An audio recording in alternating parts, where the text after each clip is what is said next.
इस तरह से हम देख रहे हैं कि एक प्रथा ये चले कि लोग किसान के पक्ष में बोलना शुरू कर दें। इसलिए जो है हम जहां जहां भी कोई ऐसी सीट है जिसने किसान आंदोलन में कोई कुर्बानी दी है, कोई सहयोग किया है, हम उनका सहयोग कर रहे हैं। बाकी सीटों के ऊपर हमारे जो कार्यकर्ता है वो वहीं के कार्यकर्ताओं ने जिम्मेदारी छोड़ दी है कि आप अपने मीटिंग करके आपको जो ठीक लगे, किसी का नहीं करना तो मत करिए, नोटा का करना है नोटा का करिए, किसी को अपनी मर्जी से कहीं वोट डालिए। जी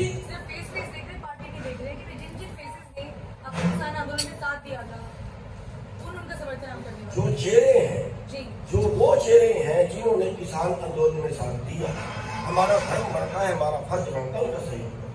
गुरनाम जी, आपने बात कही है ना कि भारतीय जनता पार्टी नेशनल लोकदल बननी चाहिए, हम गठबंधन कर रहे हैं।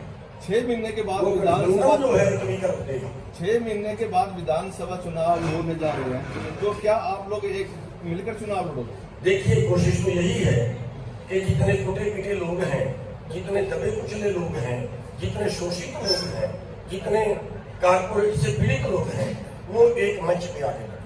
गुरनाम जी, आपकी लोकसभा चुनाव से पहले बावड़िया जो प्रभारी हैं कांग्रेस के, उनसे बैठक भी हुई थी, हम लोगों ने एक दौर करा था, तब भी कोशिश की गई थी आपके द्वारा कांग्रेस से समझौता। देखिए, उन्होंने हमारे से मीटिंग की थी और हमने उनको साफ तौर पर बता दिया था कि हम बिना शर्त आपका समर्थन बिल्कुल नहीं करेंगे। आपके सामने की होगी, हमने क्लियर कर दिया था कि अगर आप ये कहें कि हम बिना शर्त आपका समर्थन करेंगे, बिल्कुल नहीं करेंगे। तो आप जो समर्थन हुआ किन शर्तों पे ये जो आप समर्थन करें कर सकते हैं? नहीं, कोई शर्त नहीं है, बिना शर्त के समर्थन है। जो चौटाला साहब ने जो रिजाइन किया था, उस वक्त किसान आंदोलन में सहयोग किया था, उसकी वजह से कर रहे हैं। और एक मैं और क्लियर कर देना चाहता हूँ, आज कुछ सोशल मीडिया में खबर चली है कि गुरनाम सिंह और उनके साथी जो है वो इनेलो ज्वाइन कर, ये खबर किसी ने वैसे चला दी है। हम ज्वाइन नहीं कर रहे हैं, हमारी पार्टी है संयुक्त संघर्ष पार्टी, उसकी तरफ से जिसका किसान विंग है भारतीय किसान यूनियन चढ़ूनी, उसकी तरफ से समर्थन कर रहे हैं, बिना शर्त कर रहे हैं और दिन रात काम करके जिताएंगे। प्रचार में जाएंगे। देखिए, हमारी जो पूरी टीम बैठी है वो बैठे हैं। और मेरा सवाल आपसे ये है कि जब किसान आंदोलन था, देश के अंदर जितने सांसद हैं, जितने विधायक हैं, उनमें से एकमात्र विधायक थे अभय चौटाला जी, जिन्होंने किसान समर्थन में अपने विधानसभा का त्याग पत्र दिया था, बहुत बड़ी कुर्बानी हुई। उसके बाद उपचुनाव हुआ और एक सभा वहां पर निकल गया। गुरनाम जी, इसी सवाल से जुड़े हुए आपने भी माना कि अभय सिंह ने किसान आंदोलन का समर्थन किया था। आप कहते हैं किसानों की लड़ाई में आगे बढ़कर काम किया, तो क्या अब किसानों का भी दायित्व बनता है कि अभय सिंह चौटाला का साथ दे? ये तो नहीं, पूरे किसानों की, पूरे किसानों की बात कर रहे हैं। एसकेएम को भी कहेंगे आप? मैं आपके माध्यम से एसकेएम को भी कहना चाहता हूँ कि अभय चौटाला का समर्थन करना चाहिए, को देखते हुए अब वर्तमान में हम फैसला लेने जा रहे हैं कि इस देश में हमेशा से 2 बड़ी पार्टियों की सत्ता रही है, चाहे बीजेपी हो या कांग्रेस पार्टी। आज अगर इस देश की दुर्गति का कोई जिम्मेदार है, किसान और मजदूरों की जो आज हालत खराब है, उसके लिए अगर कोई जिम्मेदार है तो एकमात्र कांग्रेस पार्टी है जिसने इस देश का बेड़ा गर्क किया। और जैसे भाई साहब ने भी बोला, भूपेंद्र हुड्डा जी के लिए कुछ नेता ऐसे होते हैं जिनके अंदर दम नहीं होता, जो बेदम होते हैं। ईडी के डर से और जेल के डर से वो अंदर खाते समझौता करके और भारतीय जनता पार्टी इसके साथ मिलकर आज भूपेंद्र हुड्डा कांग्रेस के नाम पर बीजेपी की बी टीम बनकर काम कर रहे हैं। और जिस समाज से मैं आती हूँ, दलित समाज से खासकर, और देश के संविधान निर्माता बाबा साहब डॉक्टर अम्बेडकर जी को मैं मानती हूँ, मेरे मसीहा हैं। उन्होंने भी संघर्ष किया और आज हम इस मुकाम पर पहुंचे हैं कि आज हमारी हैसियत है आपके सामने बैठकर हम बोल रहे हैं। उन्होंने भी हमें यही सिखाया है कि ये दबंग है, वो दबंगता से आवाज उठाते हैं, जो करना होता है मुंह पे बोल के करते हैं, और हमारी भी यही आदत है।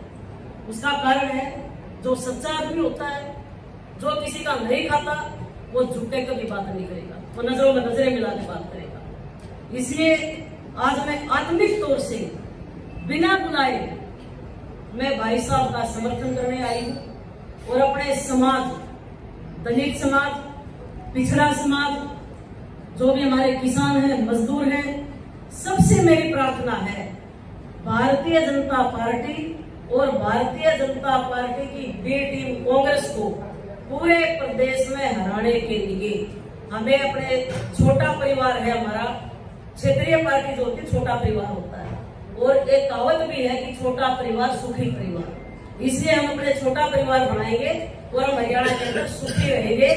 आज मैं सबसे अपील करने आई हूँ, हमने किसान आंदोलन भी देखा, हमने दलितों पर अत्याचार भी देखे, हमने 37 साल से सब कुछ देखा है। अब हरियाणा में हम सबको एकजुट होकर, कुरुक्षेत्र ही नहीं, मैं तो पूरे हरियाणा की बात करती हूँ कि बीजेपी और कांग्रेस को यहाँ से भगाओ और भाई अभय चौटाला के हाथ मजबूत करो, जिसने अपनी सीट की परवाह न करते हुए किसान आंदोलन में उसे रिजाइन करके और किसानों के आंदोलन में कूद गए और हर जगह हमारे साथ खड़े रहे हैं। हमारे ऊपर भी कोई निजी भी कोई मुसीबत आई तो भाई साहब ने दबंगता से हमारा साथ दिया। लगातार 10 साल से जब से भाजपा सत्ता में आई है, मैंने अपोजिशन लीडर रहते हुए भाजपा का जो कोई गलत निर्णय भाजपा की सरकार में हुए उनका विरोध किया, और उसके बाद और पिछले 5 वर्ष से पूरा प्रदेश देश इस बात का साक्षी है कि विधानसभा के बाद तो हमने लड़ाई लड़ी ली, विधानसभा के अंदर भी भारतीय जनता पार्टी ने चाहे कोई घोटाले किए, चाहे भारतीय जनता पार्टी ने सरकार ने कोई और गलत निर्णय लिए, चाहे वो टेस्ट टीचर का इश्यू था, आंगनबाड़ी और आशा वर्कर का मामला था, इस ऑर्डिनेंस में कमियां और खामी है, वो आईएएस अफसर है, रिटायर्ड आईएएस अफसर। जब वो बोल रहा था कि वो कमियां निकाल रहा था, मैंने उनको नोट कर रहा था। उसके बाद मुझे स्पीकर ने मौका दिया कि हम आप उसमें डिबेट में हिस्सा ले सकते हैं। मैंने जब उनकी कमियां और खामियां गिरानी शुरू की तो भाजपा के लोग बचा नहीं पा रहे थे। उस बात बारी बारी वो बीच में मुझे रोक रहे थे, प्रयास कर रहे थे किसी तरह से उनकी आवाज में बोले, मैं उनकी आवाज में दम करके कहीं बैठ गया, लेकिन मेरे खुद भी नहीं है।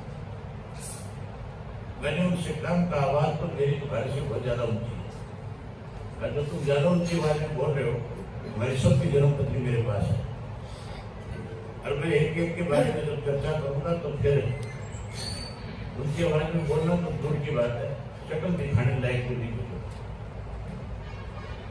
और आखिर जब वो मेरी उनकी बातों पे हंसने लगे तो मैंने ये बात कह करके वॉकआउट किया था कि जो तुम दांत फाड़ रहे हो, जब तुम इस ऑर्डिनेंस को लेकर के लोगों के बीच में जाओगे, चर्चा होगी इस पे, जब लोगों के बीच में जाओगे तो लोग तुम्हारे मुंह खड़े करेंगे, तो तुम्हें माड़ा बनाएंगे और तुम्हें गांव में घुसने नहीं देंगे। और वो बात मेरी चंद दिन बाद ही सच साबित हो गई। थोड़े दिन बाद ही उनको सबने रोक लिया था, गांव में बैनर लगा दिए थे, कोई अंदर नहीं घुस पाया था। आज भी पूरे भारतीय जनता पार्टी का, भारतीय जनता पार्टी की सहयोगी रही बीजेपी का पूरे प्रदेश में विरोध है। कहीं सुभाष चंद्र को राज्यसभा का मेंबर किसने बनाया? भूपेंद्र सिंह हुड्डा जब वोट डालने का हर मेंबर को अपना वोट जो है उस पर टिक करके, उस पर साइन करके, उसको ठीक रखो नहीं रखो, लेकिन जो उनका एजेंट होता है पार्टी उसको वोट दिखाना होता है। अगर नहीं दिखाए तो उसका वोट कैंसिल हो जाता है।